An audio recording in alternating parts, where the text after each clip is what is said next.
வணக்கம். கடந்த காலத்தில் ஏற்பட்ட தவறுகளில் இருந்து பாடம் படித்துக் கொள்ள வேண்டும் என மலேசியன் ஏர்லைன்ஸிற்கு பிரதமர் டத்துஸ்ரீ அன்வார் இப்ராஹிம் நினைவுறுத்தியுள்ளார். அழகான கட்டிடங்கள் மற்றும் பெரிய அலுவலகங்களை விட சிறந்த நிர்வாகமும் நேர்மையும் மிகவும் முக்கியம் என அவர் சுட்டிக்காட்டினார். 1990ஆம் ஆண்டுகளில் தாம் நிதியமைச்சராக இருந்தபோது மலேசிய ஏர்லைன்ஸின் தனியார்மய திட்டத்தை சுற்றிலும் குறைந்த வெளிப்படைத்தன்மை இருந்ததால் அதனால் ஏற்படும் சாத்தியமான ஆபத்தை உணர்ந்ததாக அன்வார் தெரிவித்தார். மடானி நிர்வாகத்தின் கீழ் சிறந்த நிர்வாக முறையும் தெளிவான தூரநோக்கு சிந்தனையையும் தாம் எப்போதும் வலியுறுத்தி வருவதாக அவர் கூறினார். விடாமுயற்சி, சிக்கனம் மற்றும் நம்பிக்கைதான் நிர்வாகத்திற்கு முக்கியம். இதில் கவனம் செலுத்தி கடந்த கால அனுபவத்தை படிப்பனையாக எடுத்துக்கொண்டு தகவல்கள் கசிவதை தவிர்ப்பதில் மலேசியன் ஏர்லைன்ஸ் கவனம் செலுத்த வேண்டும் என அன்வார் கேட்டுக்கொண்டார். இந்த விமான நிறுவனத்தை முறையாக நிர்வகித்தால் அதன் பெருமையை உயர்த்த முடியும் என்பதை அனைத்துலக சமூகத்திற்கும் நாட்டிற்கும் மக்களுக்கும் நிரூபிக்கும்படி அவர் கேட்டுக்கொண்டார். மலேசியா ஏர்லைன்ஸ் பெர்ஹாட் அகாடமி மற்றும் அந்த விமான நிறுவனத்தின் சிமுலேட்டர் மையத்தையும் தொடக்கி வைக்கும் நிகழ்வில் கலந்து கொண்டு உரையாற்றிய போது அவர் இதனை தெரிவித்தார்.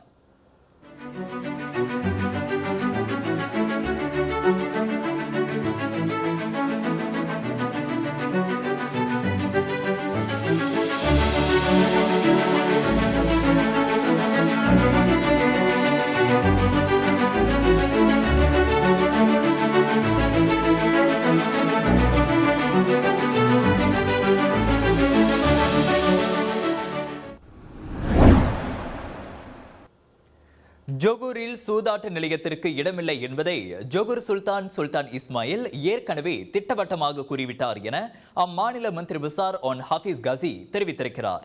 சூதாட்ட நிலையம் ஜொகூரில் செயல்படுவதற்கு தாம் அனுமதிக்கப் போவதில்லை என தற்போதைய பேரரசருமான சுல்தான் இப்ராஹிம் கூறியுள்ளதை அவர் சுட்டிக்காட்டினார். எனவே ஜொகூரில் உள்ள ஃபாரஸ்ட் சிட்டியில் சூதாட்ட விடுதி ஒன்றை திறப்பதற்கு திட்டமிடப்பட்டுள்ளதாக ப்ளூம்பர்க் வெளியிட்ட அறிக்கை முட்டாள்தனமானது என ஒன் ஹாஃபிஸ் காசி கூறினார். சூதாட்ட விடுதிக்கு அனுமதி இல்லை என்ற நிலையில் ஜொகூர் தெளிவாக இருப்பதை இது காட்டுவதாக அவர் கூறினார். கூட்டரசு அரசாங்கத்திற்கு ஜொகூர் மாநில அரசாங்கம் ஆதரவாக இருக்கிறது என்பது அனைவரும் அறிந்துள்ளனர். ஜொகூர் மக்களுக்கு உயர் தொழில் திறன் வேலை வாய்ப்புகளை உருவாக்கும் ஜொகூரின் பொருளாதாரத்தை மேம்படுத்துவதற்காக கூட்டரசு அரசாங்கத்துடன் இணைந்து மாநில அரசாங்கமும் பாடுபட்டு வருகிறது. ஃபாரஸ்ட் சிட்டி மற்றும் ஒட்டுமொத்தமாக ஜொகூருக்கு தீய நோக்கத்தோடு கீழுறுப்பு அம்சங்களை கொண்டு இந்த வதந்தி பரப்பப்பட்டிருப்பதாக ஒன் ஹாஃபிஸ் காசி கூறினார். சுவாச பிரச்சனை, சளி, இருமலுக்கு உகந்த தீர்வு சைலஜா பேபி ஹெர்பல் கிரீம். துளசி, கரிஞ்சீரகம், கிராம்பு போன்ற மூலிகைகளால் கொண்டு தயாரிக்கப்பட்டுள்ள சைலஜா பேபி ஹெர்பல் கிரீம் உங்கள் குழந்தைக்கு சிறந்த தேர்வு.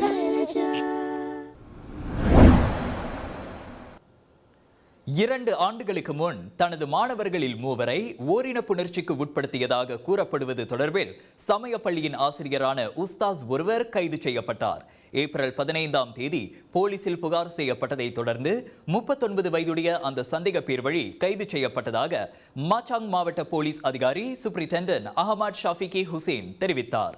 ஓரின புணர்ச்சியினால் பாதிக்கப்பட்ட 12 மற்றும் 13 வயதுடைய மாணவர்கள் நள்ளிரவில் மாவட்ட போலீஸ் நிலையத்தில் புகார் செய்ததாக அவர் கூறினார்.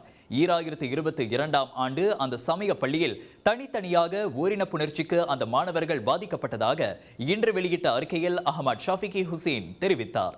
போலீஸ் விசாரணைக்கு உதவும் பொருட்டு அந்த சந்தேக பேர் வழி தடுத்து வைக்கப்பட்டுள்ளார்.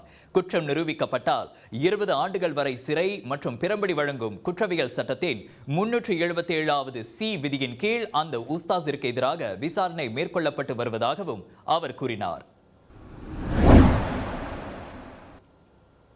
வாடிக்கையாளர்களுக்கு சொந்தமான 6 மில்லியன் ரிங்கிட் மதிப்புள்ள 155 தங்க கட்டிகள் மோசடி தொடர்பாக அனைத்துலக வங்கியின் முன்னாள் நிர்வாகி மீது இன்று செஷன்ஸ் நீதிமன்றத்தில் 3 குற்றச்சாட்டுகள் கொண்டு வரப்பட்டன. அந்த தங்க கட்டிகள் தொடர்பான 3 பொய்யான ஆவணங்களை தயாரித்ததாக Al Rajhi banking and investment corporation பெர்ஹாட்டின் முன்னாள் நிர்வாகியான சைபுல் ரிஜால் சாட்டிற்கு எதிரான குற்றச்சாட்டுகள் நீதிபதி அஸ்ருல் டாரூஸ் முன்னிலையில் வாசிக்கப்பட்டது. 46 வயதுடைய சைபுல் ரிஜால் தனக்கு தனக்கு எதிரான குற்றச்சாட்டை மறுத்தார். 2021 ஆண்டு ஜனவரி 13ஆம் தேதி அன்று பக்சாரில் உள்ள வங்கியில் இருந்து தங்க கட்டிகளை எடுக்க 2 மோசடி ஆவணங்களை தெரிந்தே பயன்படுத்தியதாக அவர் மீது குற்றஞ்சாட்டப்பட்டது.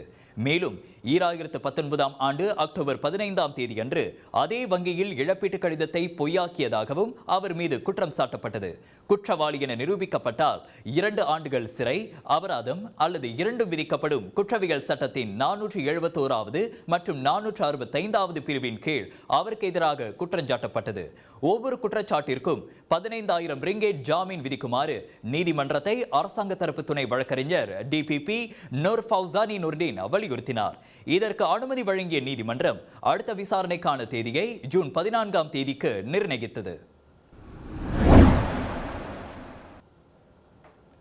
அரச மலேசிய கடற்படைக்கு சொந்தமான 2 ஹெலிகாப்டர்கள் வானில் மோதி 10 பேர் உயிரிழந்த சம்பவம் தொடர்பில் மற்றவர்களை புண்படுத்தும் வகையில் கருத்தை வெளியிட்ட தைப்பிங்கைச் சேர்ந்த இணைய வர்த்தகர் சைஃபுடின் ஷஃபீக் என்பவருக்கு 23,000 ரிங்கிட் அபராதம் விதிக்கப்பட்டது. தனக்கு எதிரான குற்றச்சாட்டை 35 வயதுடைய சைஃபுடின் ஷஃபீக் ஒப்புக்கொண்டதை தொடர்ந்து தைப்பிங் செஷன்ஸ் நீதிமன்றத்தைச் சேர்ந்த நீதிபதி நபிஷா இப்ராஹிம் இந்த அபராதத்தை விதித்தார். நீங்கள் மட்டுமின்றி பொதுமக்களும் இது போன்ற தவறுகளை மீண்டும் செய்யாமல் இருப்பதற்கு ஒரு பாடமாக இந்த தண்டனை இருக்க வேண்டும் என தமது தீர்ப்பில் நீதிபதி நபிஷா தெரிவித்தார். சமூக வலைதளங்களை மிகவும் கவனமாக பயன்படுத்த வேண்டும் என அவர் கேட்டுக்கொண்டார். தமது நடவடிக்கைக்காக அந்த ஹெலிகாப்டர் விபத்தில் இறந்தவர்களின் குடும்ப உறுப்பினர்கள், ஆயுதப்படைகள் மற்றும் பொதுமக்களிடமும் நீதிமன்றத்தில் சைஃபுடின் மன்னிப்பு கேட்டுக்கொண்டார். எனது கருத்துக்களை வெளியிட்ட பின் எனது தவறை நான் உணர்ந்து கொண்டேன். இது போன்ற தவறுகளை இனி தாம் செய்யப்போவதில்லை என அவர் தெரிவித்தார். 1998ஆம் ஆண்டின் தொடர்பு மற்றும் பல்லுலக சட்டத்தின் 233வது விதியின் உட்பிரிவு 1A(2) கீழ் சைஃபுடின் மீது குற்றஞ்சாட்டப்பட்டது. இம்மாதம் 23ஆம் தேதி பிற்பகல் மணி 1:15 அளவில் கெடோங் சாரி ஜலான் ஹார்மோனி புசாட் பண்டார் பாகான் சிராயில் அவர் இக்குற்றத்தை புரிந்ததாக குற்றஞ்சாட்டப்பட்டார். ரஷ்ய அதிபர் விளாடிமிர் புதினின் வாழ்க்கை வரலாறு புதின் என்ற தலைப்பில் திரைப்படமாக வெளிவரவுள்ளது. AI தொழில்நுட்பத்தை பயன்படுத்தி யுக்ரைன் மீதான ரஷ்யாவின் படையெடுப்பின் தருணங்கள் உட்பட 60 ஆண்டுகளாக புதினின் கதாபாத்திரத்தை சித்தரிக்கும் இந்த திரைப்படம் செப்டம்பரில் வெளியிட திட்டமிடப்பட்டிருக்கிறது. போலந்து திரைப்பட தயாரிப்பாளரான பெசாலில் இயக்கிய இந்த திரைப்படம் புதினின் ஆளுமையை சுற்றியுள்ள மர்மங்களை வெளிக்கொணரும் ஒரு சைக்காலஜிக்கல் த்ரில்லர் படமாகும். ஆங்கில மொழியில் உருவாகியுள்ள இந்த திரைப்படம் 35 நாடுகளில் வெளியிடப்படும் என தெரிவிக்கப்பட்டுள்ளது. சீனாவில் உள்ள மிருகக்காட்சி சாலை ஒன்றில் தங்களை குழந்தை போல் பராமரித்து வந்த பெண்ணை 2 ராட்சத பாண்டா கரடிகள் திடீரென தாக்கி பரபரப்பை ஏற்படுத்தின.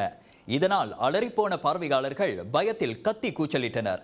சாங்சிங் மிருகக்காட்சி சாலையில் செவ்வாய்க்கிழமை அச்சம்பவம் நிகழ்ந்தது. வழக்கம் போல் அந்த பாண்டா கரடிகளுக்கு அப்பராமரிப்பாளர் உணவளிக்க சென்ற போது கூண்டில் இருந்து ஆக்ரோஷமாக வெளியே வந்த அவை இரண்டும் சேர்ந்து அப்பெண்ணை கீழே சாய்த்தன. அவற்றில் ஒரு கரடி அப்பெண்ணின் கணுக்காலை கடிக்க முயன்று பின்னர் தரையில் விழுந்து கிடந்தவரின் மேல் ஏறியது.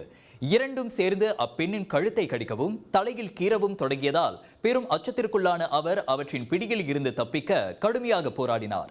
ஒரு கரடி பின்னர் ஓடிவிட்ட நிலையில் இன்னொன்று அப்பெண்ணின் சட்டையை பின்னால் இருந்து கிழித்து விட்டது. சக பணியாளர் பதறியடித்து ஓடி வந்து அக்கரடியை விரட்டி அடித்து அப்பெண்ணை காப்பாற்றினார். நல்ல வேளையாக அப்பராமரிப்பாளருக்கு சிராய்ப்பு காயங்கள் மட்டுமே ஏற்பட்டன. அமெரிக்காவின் யூதா மாநிலத்தில் கலினா எனும் பூனை ஒன்று கடந்த ஏப்ரல் 10ஆம் தேதி காணாமல் போனது. இதனைத் தொடர்ந்து அதனை பல இடங்களில் தேடிய அதன் உரிமையாளர்களான கேரி மற்றும் மேட் இறுதியாக வேறு வழியின்றி போஸ்டர்கள் ஒட்டி பூனை காணவில்லை என அறிவித்திருந்தனர். அப்படி இருந்தும் ஒரு வாரம் ஆகியும் பூனை பற்றிய தகவல் வராத நிலையில் திடீரென ஏப்ரல் 17ஆம் தேதி யூதாவில் இருந்து சுமார் 1000 கிலோமீட்டர்களுக்கு அப்பால் இருக்கும் கலிபோர்னியா மாநிலத்தில் பூனை கலினா பத்திரமாக இருப்பதாக தொலைபேசி அழைப்பு வந்துள்ளது. இது எப்படி சாத்தியம் என ஆராய்ந்த போதுதான் பூனை காணாமல் போனதன் மர்மம் அவிழ்க்கப்பட்டது. பூனையின் உரிமையாளர்கள் அமேசானில் வாங்கிய பொருளை திரும்ப கொடுக்க வைத்திருந்த பெட்டியில் பூனை கலினா ஒளிந்து கொண்ட நிலையில் அதனை சரியாக சரிபார்க்காமல் அப்படியே அனுப்பி வைத்துள்ளனர் அவர்கள். அப்பூனையை அமேசான் ஊழியர் ஒருவர் கண்டெடுத்து அதனை பராமரித்து வந்துள்ளார். தகவல் கிடைத்த மறுநாளே விமானத்தில் கலிபோர்னியாவுக்கு பறந்த கேரி மற்றும் மேட்டுடன் இணைந்தது செல்ல பூனை கலினா. மீண்டும் பல ஆன்மீக செய்திகளுக்கு வணக்கம் மலேசியாவுடன் இணைந்திருங்கள். எங்கும் எப்போதும் வணக்கம் மலேசியா. நான் மகேந்திரன் அறிவொளி.